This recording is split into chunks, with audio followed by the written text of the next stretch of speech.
Hey, everybody. Hey. Sorry I'm late. I go looking for a password. So what's happening? No worries. How much? Cabin fever. Yeah, I can understand that. Does anybody have the virus? Not yet. No, I'm fine. Not me. I'm doing well. Good, good. Anybody know anybody with it? No. Yeah, actually, No, the guy in my calc class, I him know. and his brother both got it. Ooh. Oh, I know of a guy who got it, but They're fine. I know who he said, was. Few days, he just felt like a cold. It got better. Well, that's good. You Hopefully youngsters. Hopefully didn't affect him too much, yeah. Good. I'm really at risk because I work at Target and we're not closing for this whole thing. So yeah. You wear gloves at work or anything? when I can, I try to get a hold of them, but usually we're out. Yeah, you know the money's got to be like dirty. Yep. Oh yeah, no, I've got a. Yeah, I know for a fact some of it is. That's all I'm gonna say. All right. So what do you guys want to talk about? Any burning questions? How are subspaces? Pretty good. Pretty So what are easy. the big alright. subspaces for us? So with a matrix, what subspaces go along with it? The null space. Yeah. Yep. Null space. Check. In the column space. Yep. Those are the two biggies for me. There's another one I mentioned. Space. What was the first word? Row? Row space. Yeah. So we don't do a lot with the row space. Maybe at the very end of the class it might come into play because it's actually kind of in a strange way, it's actually perpendicular to the null space, but we won't worry about that for a while. Yeah, on the homework, we were looking at, starting on question 6, we're looking at the vector x, or vector x is in a subspace H where the basis beta equals b, b1, b2. I'm assuming those are two vectors. Yes. Yeah. Yep. And those create a matrix B, right? So are you going after coordinates now, which is what we're about to talk about, I think? Yeah, the B coordinate vector of the X vector. Yep. So we have any questions on spaces, or should we start talking about our coordinates? Subspace questions. We feeling good about it? Yeah. You said we're not doing anything with row space? Right Just be able, at this point, just be able to find the row space, and it's easy. A basis for your row space, you find it by just doing row reduction, and then you just take the non-zero rows. You don't even have to go back to the original matrix. You can actually use the row reduced matrix for that. Cool. Okay. What the row space ends up being is, so if you have the null space of a matrix, so remember that is the set of all things that the linear transformation associated with that matrix ends up sending to 0. So as you kind of wander around in your domain, but you stay in that null space, you end up coming out at 0 all the time. That linear transformation's not moving you at all. Okay. The row space is actually kind of the opposite. The row space is actually perpendicular, which is a word we haven't used yet, perpendicular to your null space. So if you want to kind of end up leaving the origin in that output space in the range, the way you can do so as quickly as possible is to actually move somewhere into your row space. But we don't need to worry about that now. That will come back when we start talking about perpendicular. Now, if you can just find a basis for the row space, and all you do is take the non-zero rows of your row reduced matrix, you got a basis for your row space. Would it be bothered to run through one of those as an example quick? Sure. Of all the spaces? No, just the one we didn't do, the row space. Row space? Okay. Let me see if we got a decent one here.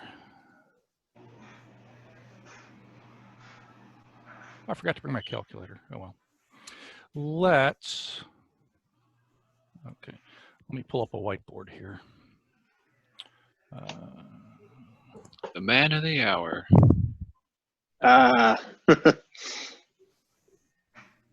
I've been playing with this math input on Windows, which takes more or less some handwritten math and turns it into like nicely typed and everything. It's kind of hit or miss, but the thing is, it doesn't work on this whiteboard. I have to like do a different one. All right, so let's do it this. My whiteboard, draw. Okay, so let's just start with a nice, relatively small matrix once I find my cursor. Where'd you go here? There we are. Okay. I have two monitors at home and they're different heights, and it is causing me and Windows both like no small amount of anxiety. So let's just start with a 3x3 matrix.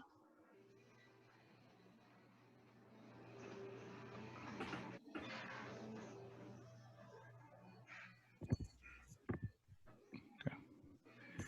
Anybody have a calculator who's willing to row reduce that for me? I do. Go. I'm going. Let me brush the dust off.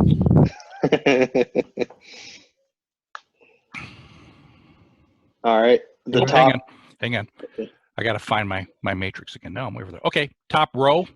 1, 0, 1. Second row. 0, 1, 1. And the last row is all zeros.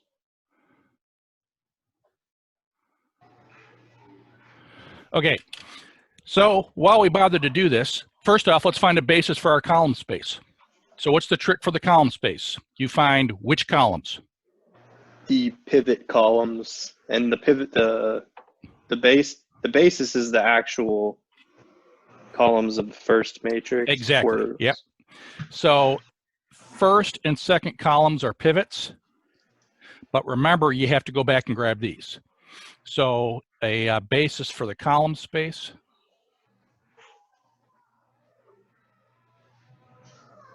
is 132 101. So I did that correctly. The third column is just the sum of the first two. So I don't need that third column. It doesn't get me anywhere. It's not linearly independent. It doesn't get me anywhere new. Okay. Row space is even easier. So basis for the row space of A is, all I do is I can go up to the row reduced one and actually use those non-zero rows. So my two non-zero rows are the first two. This gets a little tricky because row vectors, you usually write them sideways. We have not done any of that, so I don't really care. So you'll note I'm still taking the rows, but I'm writing them as columns just because that's how we're used to writing our vectors. If you wrote them as rows, I would not make fun of you or anything. Okay. See what I did there?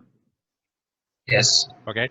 And while we got it, we have a little bit more work to do, but what's one more space we could deal with? Basis for the null space, right?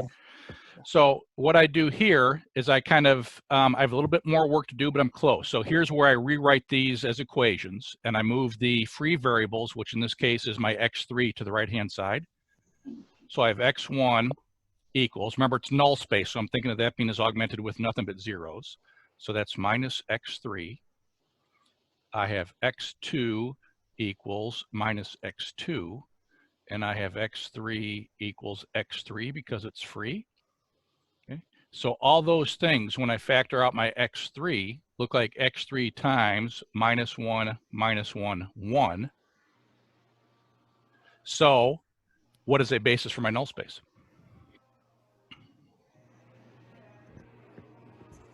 Wait, does that say x2 equals minus x2? It should be minus x3. Yeah. But yes, you are correct. It does.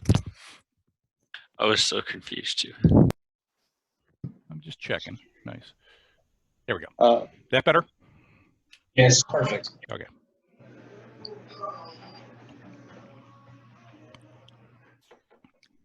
Would it be just -1, and 1? That would be a basis for our null space. Yep.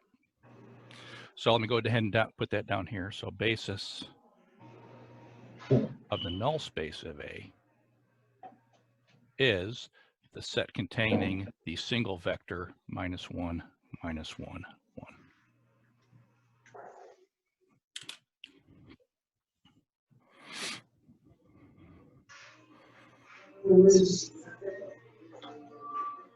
Questions?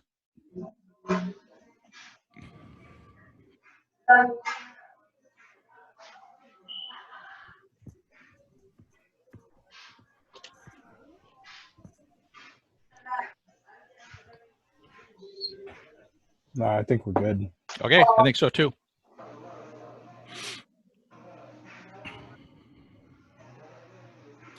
By the way, what I was talking about before about that perpendicularity, it's a tough word to say. In math, they call it orthogonality, which is longer but easier to say.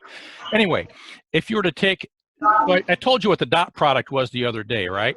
If you just like multiply the first components together, the second, the third, and you add them all up. So if you take the dot product of anything in the row space with the null space, let's just look at the first one. So what's 1 times -1? -1. 0 times -1 is nothing, and 1 times 1 is 1. And what happens when you add that -1 and 1? You get 0. Okay. How about the dot product of this thing with that thing? Well, the first components give me 0, the second give me -1, and the third give me 1. So that dot product is 0. So I hope we'll have time at the very end of this class to talk about the dot product in detail, because it gives you a lot of geometric information. And if we do, then we'll haul out and prove that the row space is always perpendicular to the null space. Okay.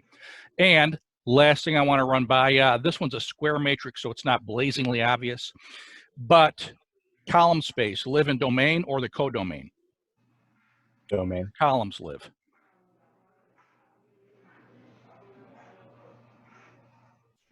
The domain.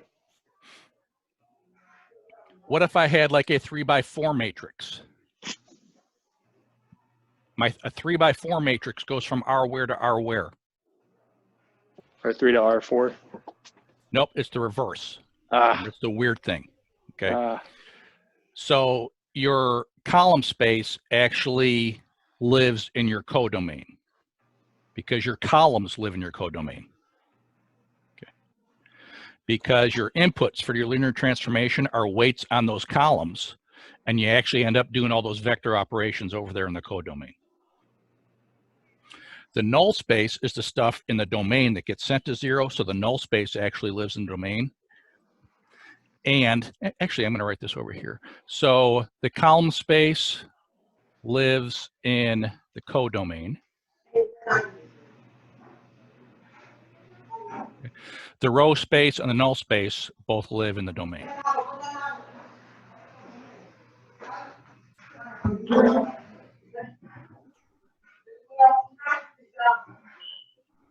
Okay.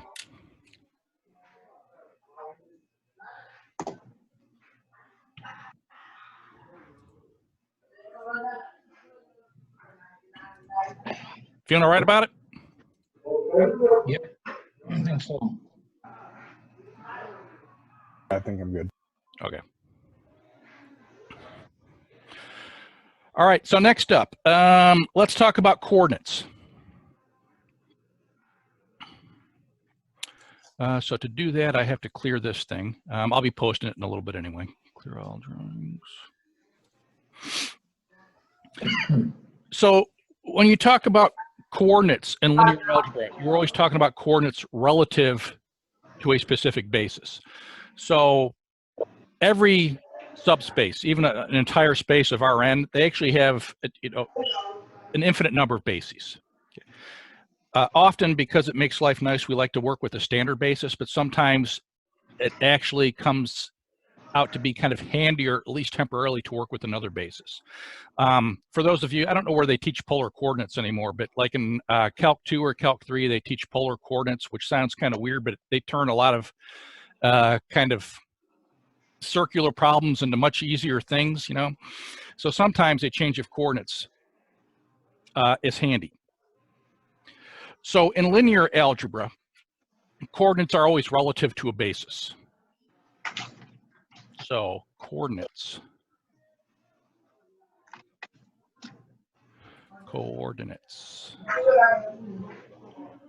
relative to a basis. Okay. And let me give you one stupid, simple example that we're all so used to, it's going to look silly. Okay. So for example, let's just grab R2. I'm going to grab some arbitrary vector. Let's just make it 3 minus 4. And I can write this thing, as we've actually done before, I can write that as 3 times my first standard basis vector plus minus 4 times my second one. So convince yourselves of that. Do it in your head if you have to. We good? Yeah. Okay. So the trick with coordinates is that we can do that for any basis. So for example, let's take a basis. Let's let B equal. Let's make up some other basis. Let's keep working at R2 for a second. That doesn't take too long. 1, 1. And how about minus 1, 1? Okay. They point different directions, so they're linearly independent. There's 2 of them, so they must be a basis in R2. Okay. So the easier direction is actually when I give you the coordinates of something relative to another basis. So let's say I do given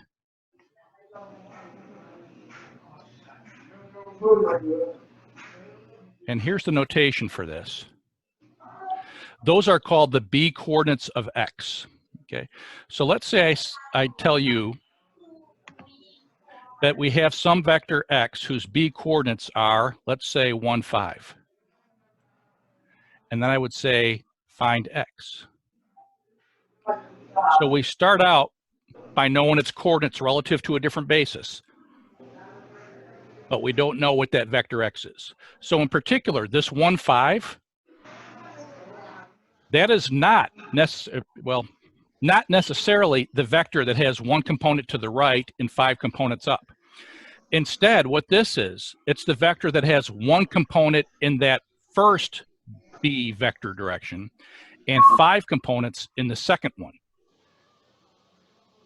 Okay, so what this would be is I would take 1 of the first one. So the order matters here.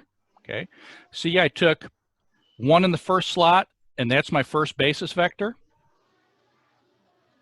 And then I add 5, because that's what I have in the second slot, times my second basis vector. Once I do that, I get what? I get 1 minus 5 is minus 4, and 1 plus 5 is 6.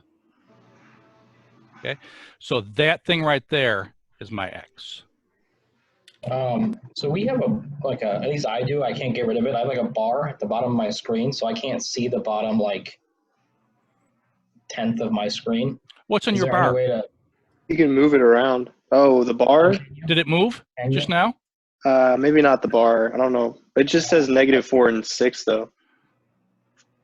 Okay. Yeah, it's like the mute start video and like the, you know. Yeah. I can't. So I can't see. Oh, the very I had bottom. something like that I was able to grab and just kind of move to a different place. Let me see if I can do that. I just clicked on like the kind of up where the title bar is and just grabbed and yanked it somewhere.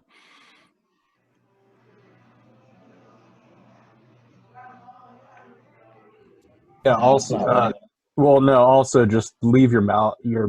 If you leave your mouse still, it should disappear after about 5 seconds. Oh, mine didn't go away. Maybe it's because I was typing. Yeah, I don't know. I haven't touched my mouse in a while. I don't. Weird. I wonder, does that help at all if I move it up out of the way?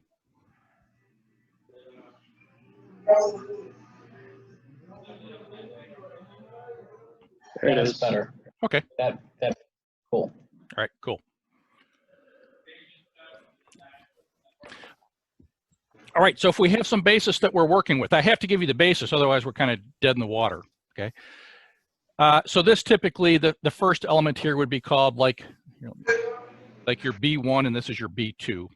Usually the kind of the default is that you use a fancy script letter for a basis set of vectors, and then the vectors that go along with it are just the lowercase corresponding letters.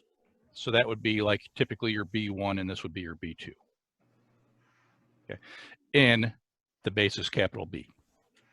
So if I actually give you some coordinates relative to a basis, I'm telling you that I have those two, whatever vector it is I'm actually ending up with, it is first component of B1 plus the second component of the B2. If we were in some larger space, then I'd have like a third component with a B3, a fourth component with a B4, and so on. So basically, if you are given, basically, good pun, if you are given weights relative to a basis, those weights just become, or sorry, coordinates relative to a basis, you just think of those coordinates as weights. Okay. Take your linear combination, and that is the X that you end up dealing with. So that's kind of the easier direction. You just take that linear combination with those guys as your weights. Okay, yeah, that's pretty straightforward. So in particular, what if let's see, geez, I wish I could do a second one of these. What if there it is. What if I said I have some X whose B coordinates were 1, 0. Think about that and tell me what my X is. So I say my B coordinates are 1, 0. So that means I have how many of B1 and how many of B2? So it would be 1, 1. You got it. One of them. Yep, because I'm telling you right here that this thing is just whatever vector I'm after. Gosh darn it. It has one of B1 and no B2s in it. So it's nothing but B1.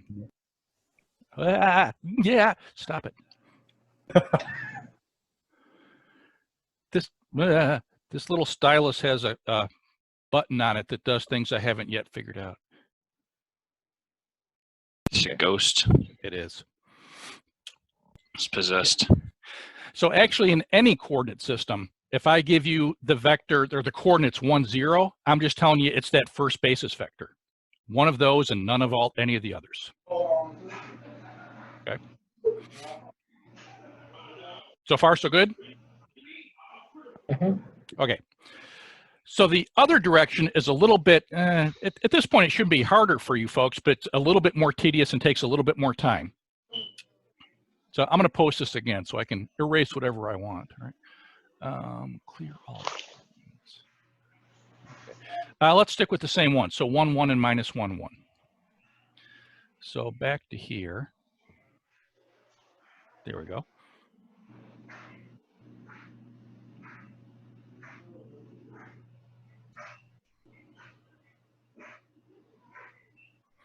So kind of what's under the hood driving these coordinate systems? It's something I mentioned the other day when we first introduced the idea of a basis. So a basis has pop quiz. What 2 words go along with, okay, 3 words, 2 phrases that go along with a basis. One is span and the other is? It spans, a basis spans a set. Yeah, it spans whatever space you're in, and it also has what property? Starts with an L, 2 words. They're linearly independent. You got it, okay? So the spanning means I can write everything in my space as a linear combination of them. And a consequence of the linear independence is that I can do so exactly one way.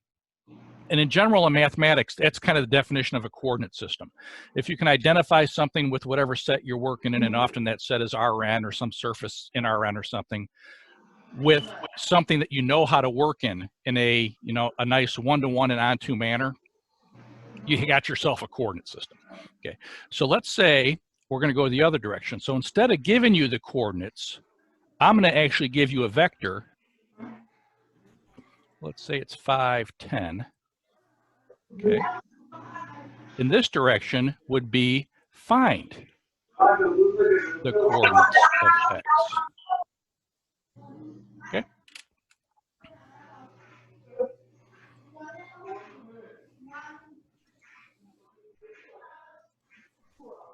So think about this. How might I go about it?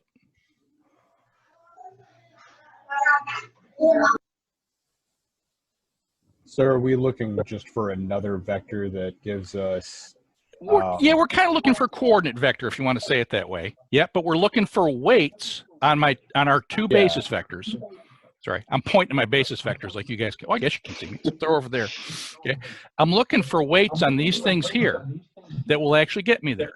So I want to find, let's call them C1 and C2, such that C1 times 1, 1 plus C2 times minus 1, 1 equals 5, 10. So what am I about to do here in a second? Augment. I'm going to augment and solve myself some equations. Okay.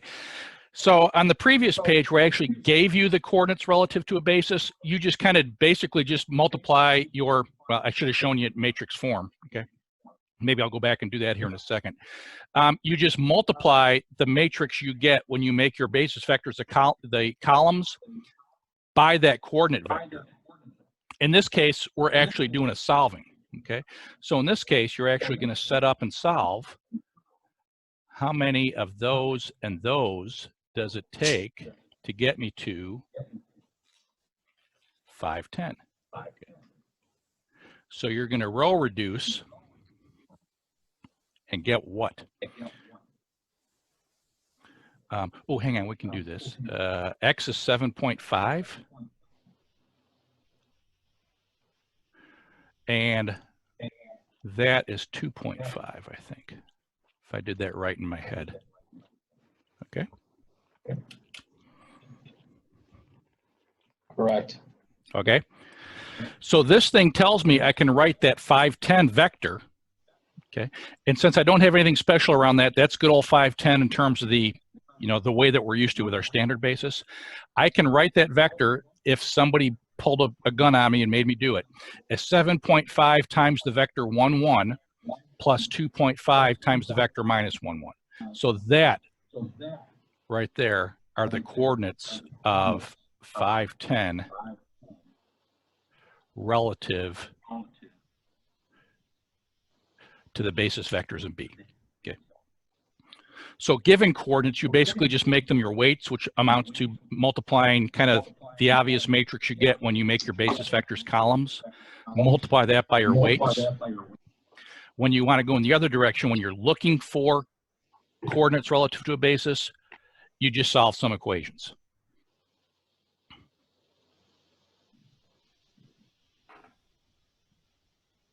Questions? Let her rip.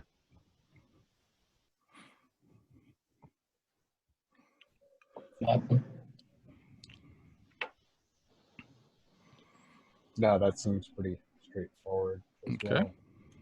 Well. What other? I mean, what uses do these basic or do these scalars have?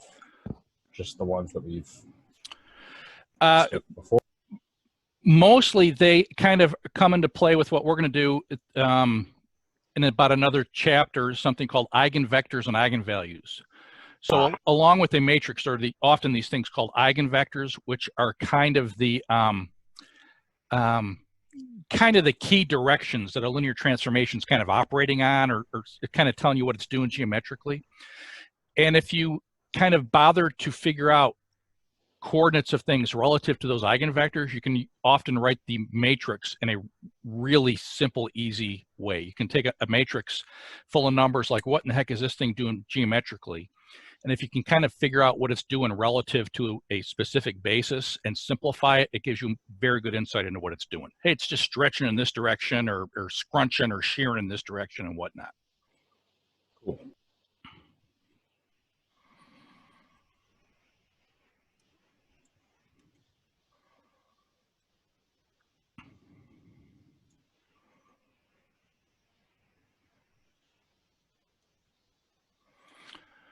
All right, so questions on that one. So those are the two key directions as far as coordinates go. So let me actually, I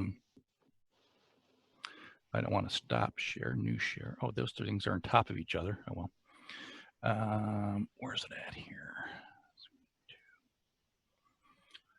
Okay, can you guys see my textbook?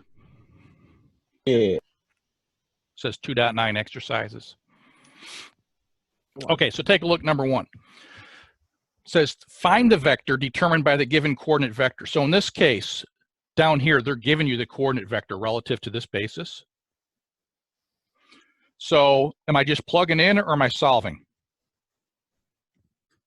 You're solving. Try the other one. Plugging in. You got it.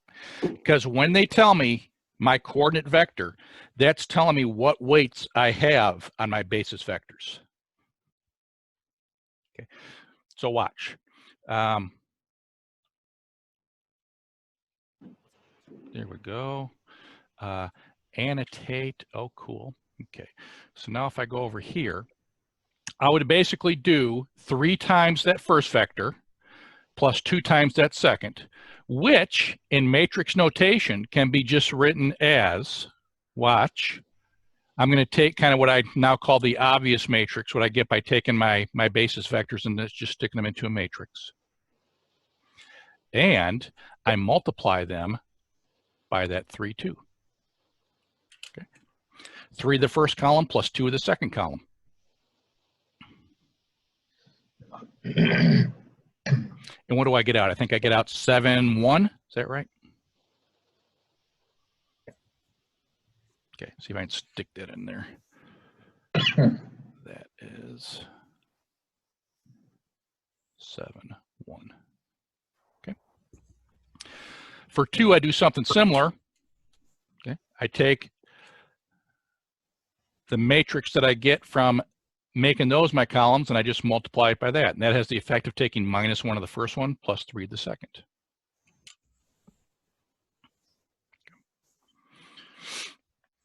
So the slightly harder one is, here we go. Oh, hang on here. I have to pause this just a second. Can I pause? Mr. James. Yo. Yeah, I just forgot how you have 7 and 1. Or we use the calculator. Forgot how I do what with the calculator? How you had the answer 7 and 1. Oh, so I created a 2x2 matrix with those 2 B vectors in it. A 2x2 matrix. And then that XB vector was a 2x1. So I stick one of them, I stick like the basis vectors in a matrix called A, and I stick that coordinate vector in a matrix called B, and then I just do A times B. I actually did it in my head because the numbers aren't too bad, but that will work. Yeah.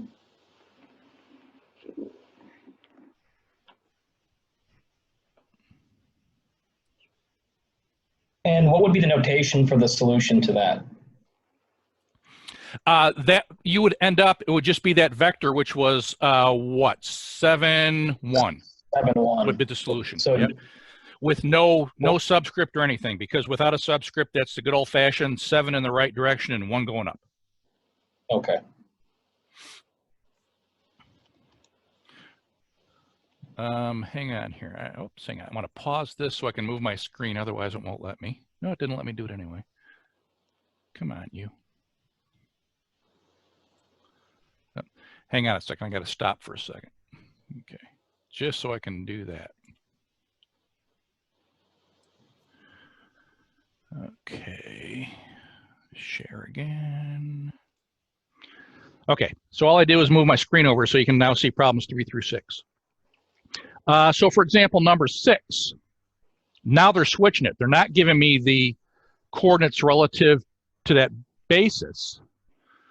They are actually giving me a vector and they want me to find the coordinates. What's a little bit different about number 6 here? How many vectors did they give me in my basis? They only gave me 2. And they live where? They live in R3, right? So it's not a basis of all of R3. It's a basis of some subspace in R3. So if this problem is going to make any sense, and I'll show you how you can tell here in a second if they kind of threw a curveball at you, that vector X better be in that subspace. It better be a linear combination of B1 and B2. Otherwise, we can't do it, okay? So what are we going to do? We are just going to find where I'm at here. Oops. Sorry, got to annotate again. There we go. Annotate. So in this case, I would have -3, 1, -4, 7, 5, -6, augment with 11, 0, and 7, and I would solve it. That I don't think I can do in my head. Anybody? Did I not bring one? I can't see that. Is it too far down for you? Yeah, it was better where the whole frame was on top of this toolbar at the bottom, but now it went back. I don't know what changed. This whole thing's... Whatever you did last time worked. Let me see. So I moved that out of the way, and then, oh, hang on. Is this just me, or is anybody else having this issue? I also kind of did that. But it is on a different monitor, I gotta admit. Okay. Oh, what if I do this? Well, I'd have to stop you guys sharing a that thing. screen area. I double-clicked mine and it just to the whole thing. That helps. Where'd you double click? On your screen, the one that you have, and it brought like everybody to the top, and then whatever you're putting on our screen right in the middle. Uh-huh. Oh. Nothing's interfering it. Okay. Yeah, I use the calculator and I have the answer. Okay. Well, hang on. Like Okay. So what do we get? Give me the first row. 1, 0, and -5. -5. First row. Okay. 5, no, like -5 and the bottom 5/2. 5/2. Yeah, 5/2. Okay. What about second row? 0, 1, and 1/2. And bottom row, all zeros? 0, 0, and 0. You got it.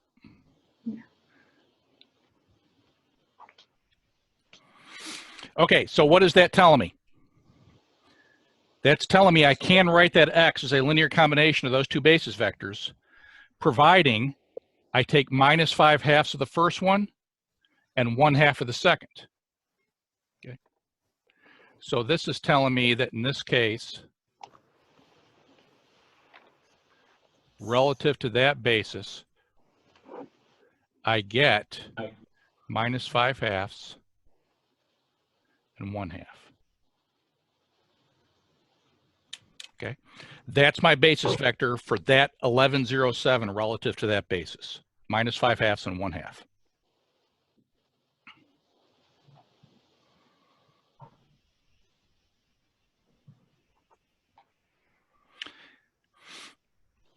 Now that looks a little weird. Anybody? Anybody? So X lives where? Not the coordinates. X lives in R3, but that coordinate vector I just gave you lives where? It's only got two pieces. You got it. Because we are dealing with a two-dimensional subspace of R3. We're dealing with the subspace that is spanned by B1 and B2. So once we kind of know that we're dealing with a two-dimensional subspace, given that we're on that subspace, it should only take two coordinates to tell us where we are. And we just found those two coordinates.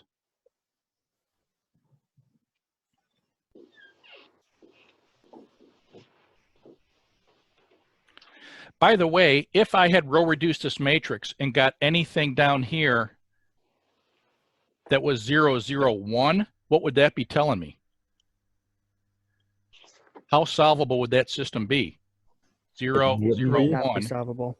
Right, it would be inconsistent, which would be telling me that that X they gave me would not actually be in the subspace spanned by B1 and B2. So it would be a trick question. It wouldn't have coordinates relative to it because I couldn't get there. But everything turned out hunky-dory. I can solve it, and I can solve it one way.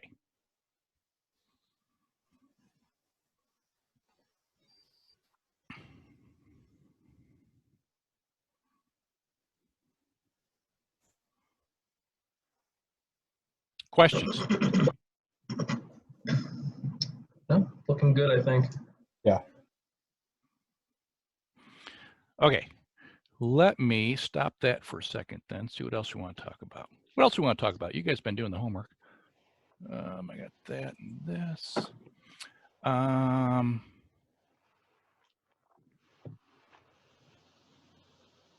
Okay. So they prove a theorem in 2.9 that we're not going to do this way, but it's not too terribly hard.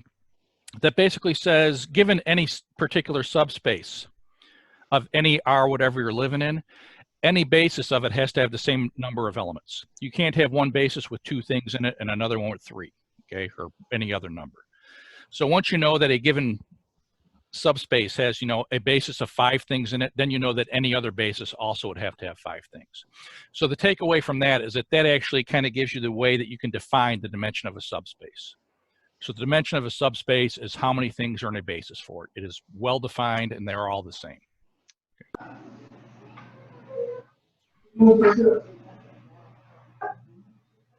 Emmanuel, what was that? I got a question. Go ahead. Confused. On exercise 1 and exercise 6, the difference between them. In what? In exercise 1 and exercise 6, how are they different? Oh, I don't know. Are they the same thing? Hang on. I'm going to have to look here. Oh.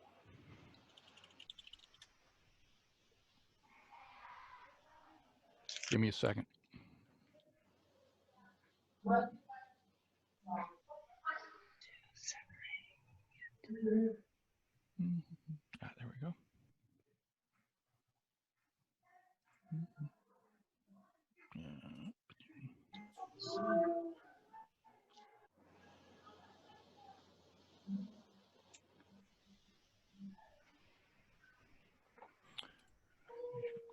I'm close.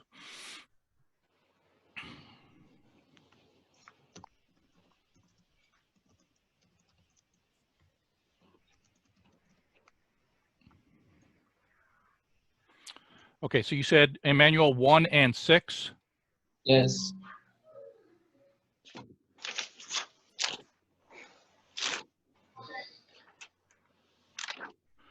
So 280s determine whether B is in the column space, and the 6th one I'm seeing is the vector X is in a subspace.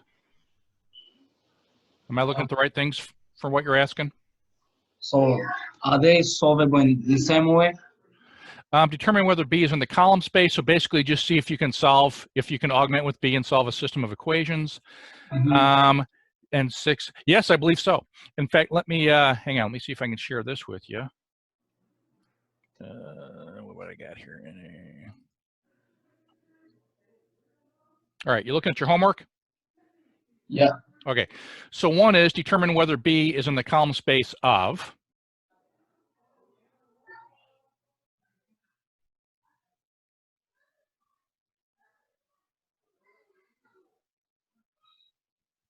No, I'm talking about exercise 2.9. Oh, and 2.9. Yeah. Hang on, I have to look there. Okay. Content.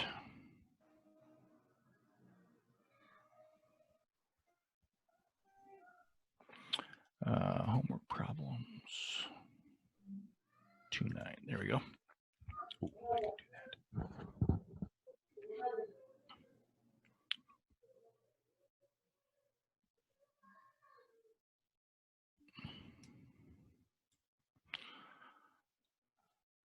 All right, so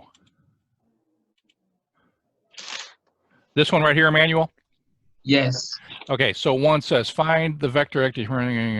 Okay, so in that one, you would just, that's the one we just did, right? So basically you multiply that matrix by 3, 2, or you take 3 of those and add 2 of those. Okay. In 6, This number 6 is what you're asking about? Yeah. Is Okay, that so notice they don't give us the coordinates of x, they actually give us x.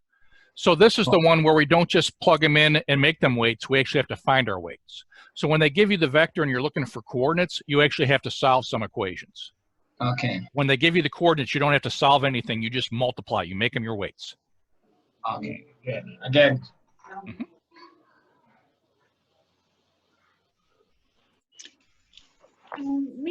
Mr. James. Yep. Look like I do question 1. Look like I put the put I like this in the market and go to the calculator. Uh-huh. After that, I saw it's a different from the B. Different from the B. I get each column, and it's different from the B, and I say no. Hang on. Right. Let me stop sharing this. Do you have video? Yeah. Can you show me your calculator? Yeah. Yes, sir. Hey.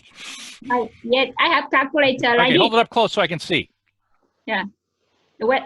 Closer. I want to see your calculator. Okay. Yeah. You turn it on. It turned itself off. Nope. Turn it back on. I think it turned itself off. Let me see your matrix. So what did you stick into your matrix? No, look like the question number 1. And after that, I put the question number 1. I like it on the calculator. Uh-huh. And after that, I check the answer. They have 1 0 0 and 0 1 0 and 0 0 1. Between after that, I check the B. That not same with the B. And I say no. Yeah. So hang on. You keep that up there so I can see what you were doing. Put your work back up there. So you had so you augmented and you solved. Yeah. So you're looking at number 1 and B. Oh, I see. So we're doing something else here. Okay.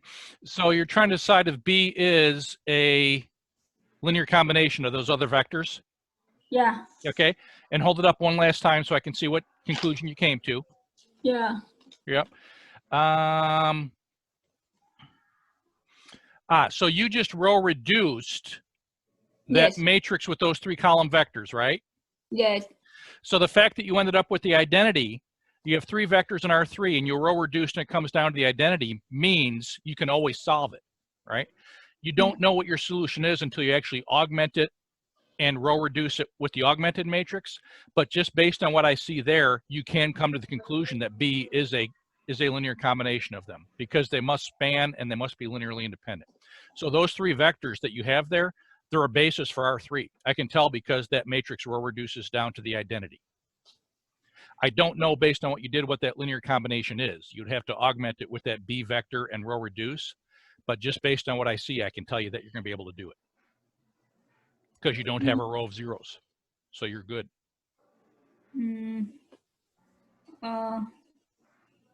Look like I have the answer. Look like row reduce and I have the private column. But I think the answer for what they're asking for was just, is it a linear combination, or was it actually write it as a linear combination? I'd have to look and see which one it was. If it's write it as a linear combination, you'd have to take that matrix that you showed me and actually augment it with that B vector on the right-hand side and then do a row reduction.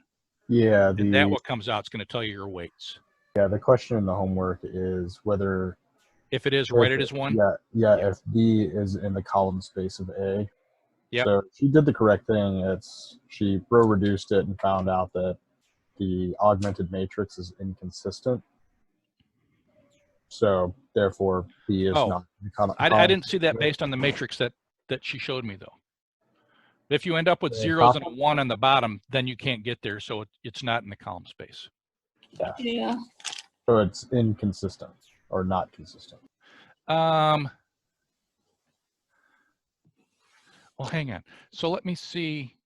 I have to figure out what, where in the heck was it? Oh, it was here. I can't remember what these things were. There we go. So was this number, oh no, it was 2.8, wasn't it? That we're talking about. because it's column space. This is directly from our homework. Yes, but it's a 2-8 homework, right? It's the column space homework. Yeah. Yeah. Okay. Give me a second here. Homework problems. 2-8. There we go.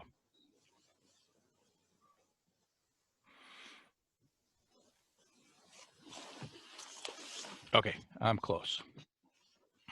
I think later you can plot the solution and we can understand more clear.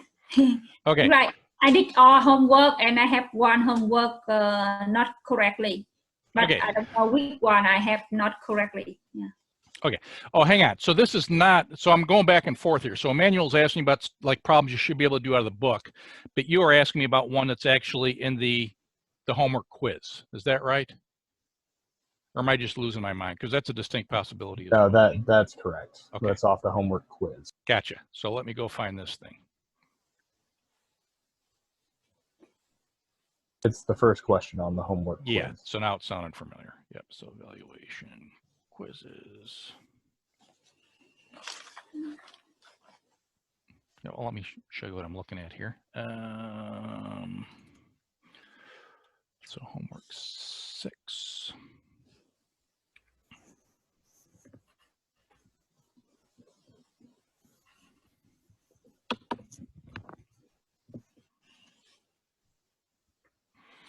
Here we go. First one, determine whether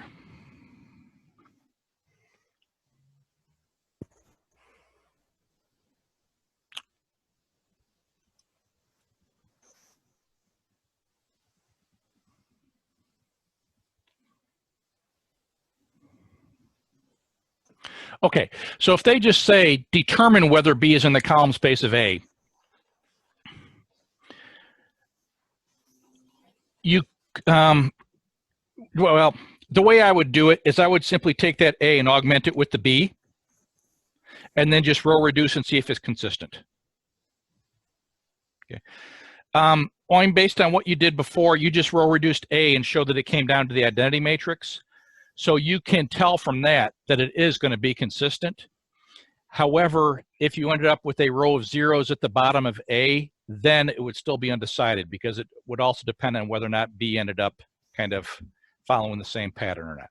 So what I would do for this thing right here, and let me just kind of write it next to it here. Where are we at? Annotate. So for what I would do here is I would row reduce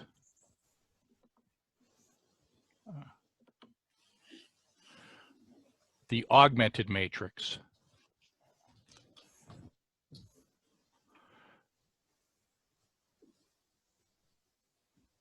One minus 2 minus 3, and just see if that ends up being consistent. And based on what you already showed me, you can tell that it's going to be consistent. Oh, you have to put like 3 by 4. Okay. I would recommend you augment and see.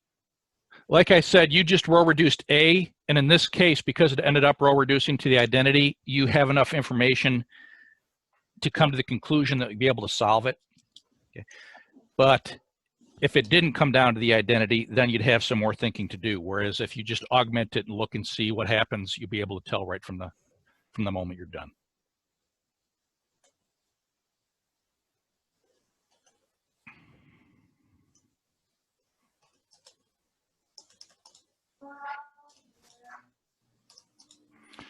Okay. So what I would like to do now is kind of finish up with the notion of spaces. So I was looking at, what did I have going here? Okay. So like I said, any given base for any space or subspace has to have the same number of things in it. Okay. Basically, the proof comes down to the fact that if you have like a basis with 5 things in it, then if you had any set of vectors with fewer than 5 things, it couldn't possibly span. And if you had a set of vectors with more than 5 things, it couldn't possibly be linearly independent. Okay.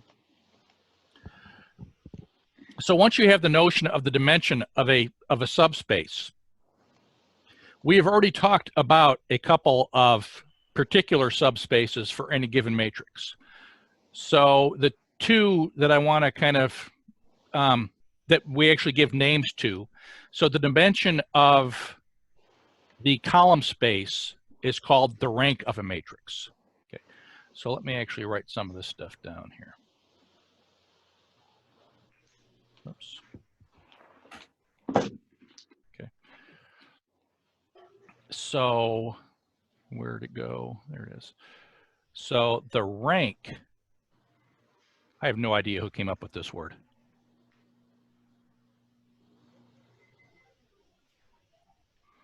Is the columns, sorry, it's the dimension of the column space.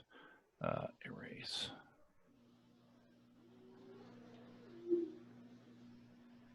Is the dimension of column space of A. Okay. So remember, we kind of think of the column space of A as just a fancy word for the range of A. So the rank of a matrix is just how many dimensions the output of that linear transformation is actually taken up. So for example, if I have the zero matrix that takes every vector input and sends it to the zero vector, no matter what codomain I'm in, if it sends everything to zero, my rank is 0. It takes up no space whatsoever. It just takes up 1 point. Okay. If you have a matrix whose linear transformation has a range that is just like a single one-dimensional line through the origin, it's going to have rank 1. Okay. So the rank is just a dimension of kind of the range of that thing. So the other one that gets a special name is the dimension of the null space is called your nullity. I did not make these names up. The nullity, sorry, I clicked the darn thing again.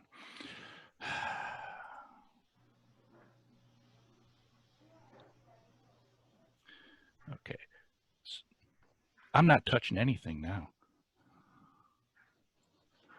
Well, what I'm going to write here in a second is that the nullity of a matrix is the dimension of the null space.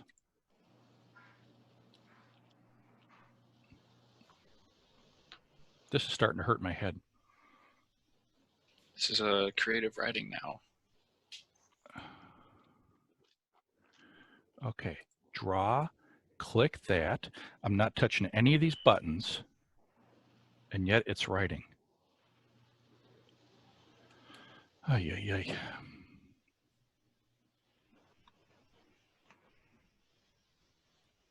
Let's just get it started with the mouse. All of this hurts. It hurts my pride. Still. Okay. So the nullity of A, it works with the mouse. God, I hate doing this.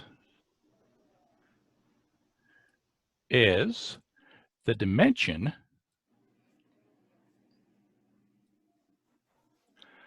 of the null space of A.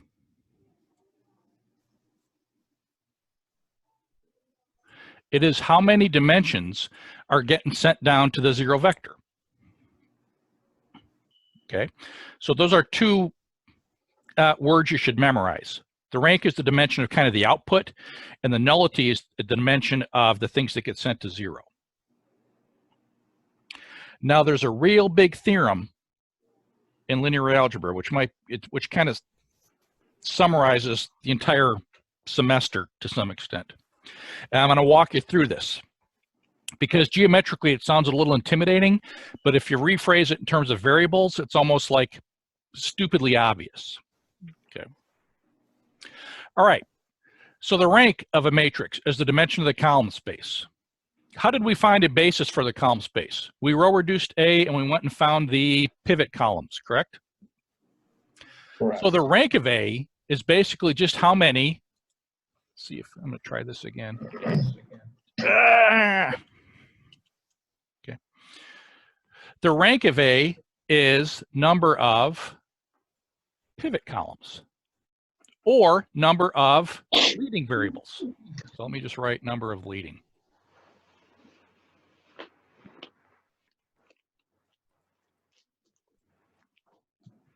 Okay.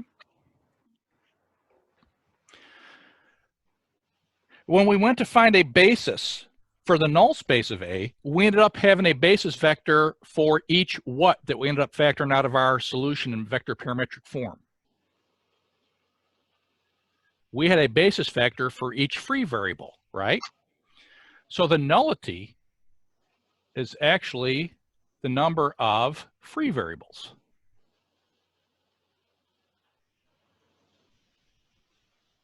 Okay. You with me so far? Correct. Okay. What happens when I add the number of leading variables to the number of free variables? What other types of variables do I have? Short answer, none, right? So, big called rank plus nullity theorem. Oh, you know what? There's not much math in here. I can probably do this. So, rank, let's do it like this, plus nullity theorem. Okay. If A is a M by N matrix. Okay. So if A is an M by N matrix, my input lives where? So remember, it's Rn, correct? Because it's backwards. The input is n-dimensional. The codomain is m-dimensional. So if A is an M by N matrix, then the rank of A plus the nullity of A is equal to the number of dimensions I have in the input space. And that is, I knew that as, some books call it the nullity theorem. I learned as the rank plus nullity theorem. Okay.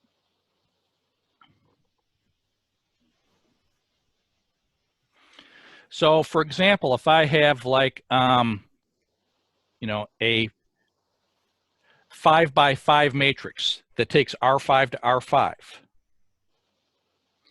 If I know that 2 dimensions are getting sent down to 0, in other words, my nullity is 2, what must my rank be?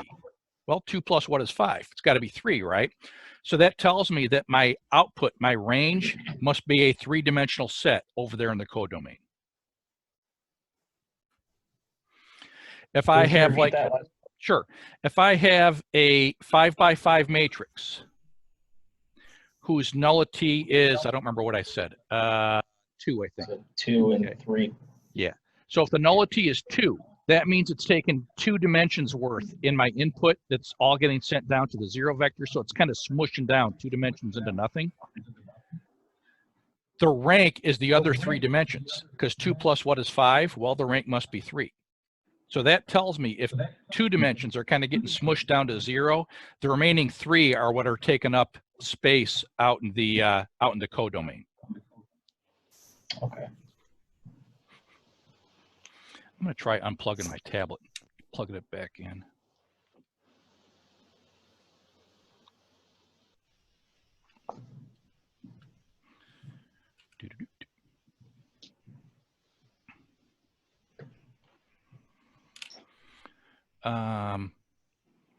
So let's say, all right, here goes nothing. Oh, no, wrong one. Okay, so let's say, hey, that was it. So let's say A is a 3 by 4 matrix.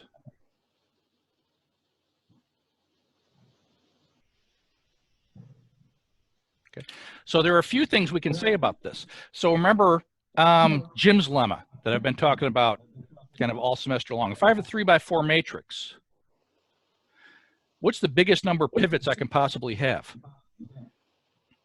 It's always the smaller of the 2 numbers, right? So in this case, my rank, the dimension of my column, the number of leading variables, the number of pivots, they're all the same thing, is at most 3. Right? Right. Okay. So, oh, hang on. I'm writing on my mouse pad. I didn't mean to do that. So what if I said something like, what if the rank of A equals 3, then the nullity of A must be what? So remember, this 3x4 matrix as a linear transformation is actually doing R4 to R3. Okay. If the rank of A is 3, what does that tell me? What's getting hit over there in the output space? 1. 1. Well, you answered the question I wrote, but then I switched it up and asked you a different question. But you're right, the nullity is 1. Okay. Yeah, because my input number of variables is 4, and the rank plus the nullity must equal 4. So if the rank is 3, that's kind of the biggest that rank can possibly be, right? So on the flip side, what's the smallest that the nullity can possibly be? 1. Well, yeah, that's right. So let's look at the other possibilities. So the biggest the rank can be is 3 by Jim's lemma. What if the rank of A is equal to 2? Then the nullity of A is 2. Okay. We have rank of A equals 1. Nullity of A would have to equal 3. And lastly, this is not a very interesting case, but if the rank of A is 0, that means everything's getting sent to the 0 vector, in which case the nullity of A would be all 4 dimensions of my input space. Yeah. So these are all the possibilities here as far as that kind of the rank and the nullity go. So we say that A has maximal rank when it's as big as possible. So you look at this, and by Jim's lemma, you say, well, 3 is the smaller number, so we can have at most a rank of 3. If the rank of A is 3, then the nullity of A is 1. And as one of those numbers goes down, the other one has to go up to counteract it. So what is going on geometrically is that if the rank of A is maximal, if the output is taken up all 3 dimensions of R3, that's telling us that linear transformation is actually onto. The range is taking up all of R3. That means we are kind of scrunching down as little as possible. The nullity of A is A, so we have some one-dimensional subspace that is getting smushed out of that R4 to bring us down to R3. But we have other possibilities going as well. So if the rank of A is 2, the range is some two-dimensional subspace in R3. That means that there must be 2 dimensions in the input space that are getting scrunched down. Okay, and we have all these other possibilities that end up kind of in the silly example, but it still works. If the rank of A is 0, that means we must be sending everything to the 0 subspace. It's not taking up any space at all over there in R3 except that one origin point. The nullity of A is all 4 dimensions of the input space. All 4 dimensions are getting sent down to the 0 vector. Okay. And that is the rank plus nullity theorem. A lot of good geometry going on in there, but you don't have to get that fancy if you just think about it as, hey, the number of leading variables plus the number of free variables is the number of variables.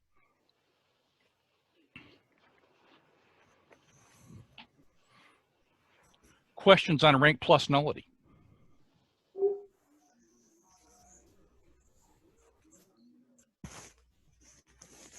Negative Ghost Rider. All righty.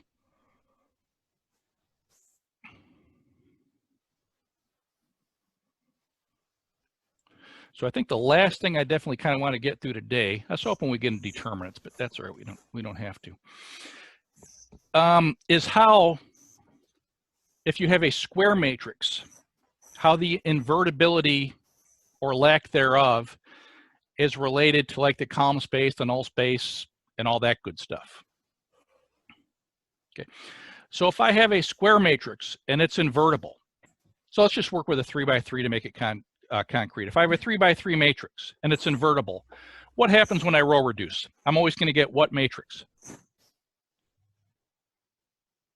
Identity. You got it. Yep, so it's going to be the 3x3 identity. So how many pivot columns do I have? 3. Okay, so my rank is 3. 3. Okay, my nullity must be what? 0. 0. Yep. 0. What that tells me is that only the 0 vector is getting sent to the 0 vector. I got a 0-dimensional space which is getting sent to the 0 vector. Okay, that goes hand in hand with the fact that that thing must be 1-to-1 and onto.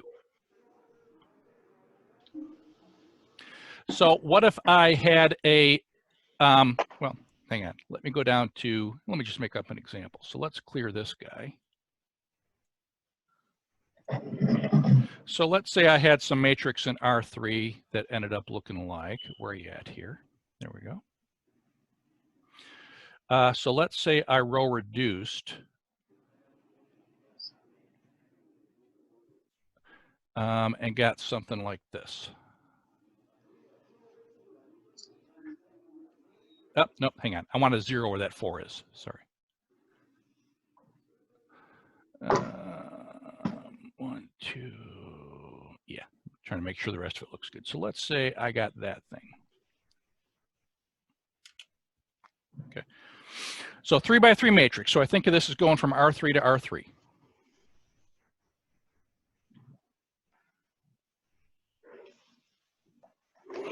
What's the column space of A? Or in fact, what's the rank of A? Let's just ask it that way. So the rank of A is how many pivots I got? 2. 2. So rank of A is 2. Okay. I know that the rank of A plus the nullity must be what? It must be the dimension of the input space, which is 3. So the nullity, in other words, the number of free variables must be 1. Okay. That's the dimension of the input space. Okay. So my nullity is not 0. I have an entire 1 dimension worth of stuff that's getting sent down to 0. Okay. So that means it can't possibly be 1-to-1, right? I got multiple things getting sent down to 0. Can't be 1-to-1. And we know that with a square matrix, if it's not 1-to-1, it can't possibly be onto, right? Because I have a row of zeros there at the end, which is telling me there are, like, there's a direction out there I can't get to. I have conditions to worry about when I'm trying to get places. That goes along with the fact that the rank of A is 2, okay, which I want to point out 2 is less than 3, right? So my range is only taking up 2 of the dimensions in the codomain. So range is only 2 of those 3 dimensions.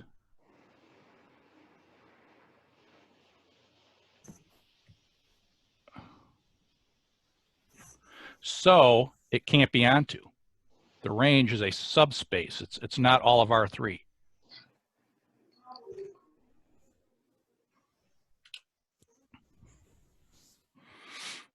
Okay.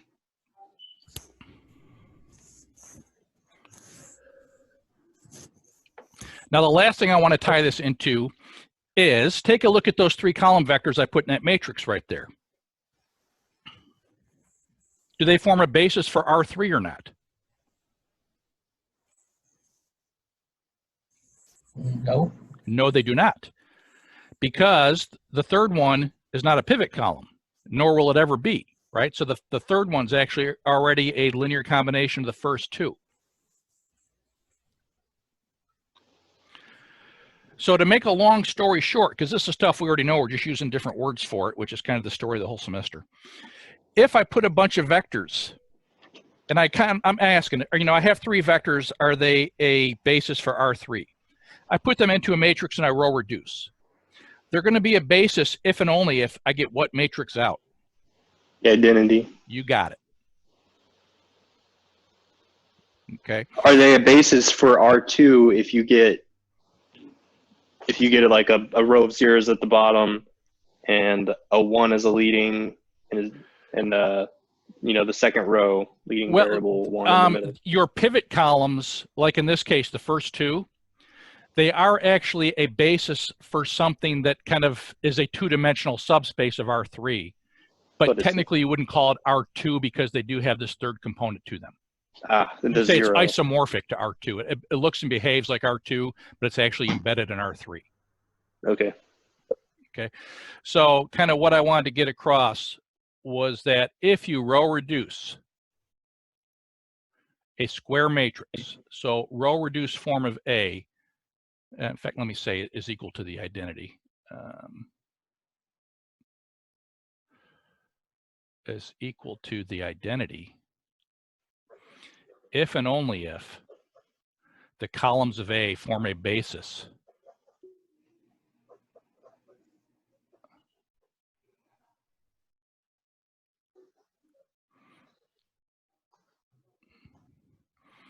for whatever place you're living in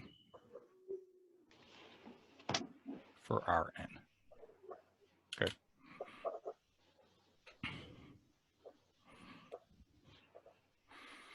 And in that case, your rank is going to be, so if I have an n by n matrix, those columns are a basis. If and only if my rank ends up being what? If each one is a pivot column, my rank is n. Okay. And my null space in that case is n plus what is n? 0. Okay. So in this case, I would say that's also the same thing as saying if and only if rank of A equals n, which is if and only if nullity of A is 0. And it's all related to that linear transformation being 1-to-1 and onto, which is all related to, you know, things being consistent. And if I can solve it, can I only solve it one way? Neat. And where is this thing?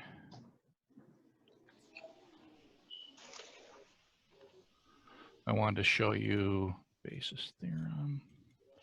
Okay, so this is from our textbook, which I kind of basically just said, but let me share this with you. There we go. So new share this thing. All right, so remember this invertible matrix theorem is something I showed you every couple of weeks, and we just keep throwing more and more parts onto it.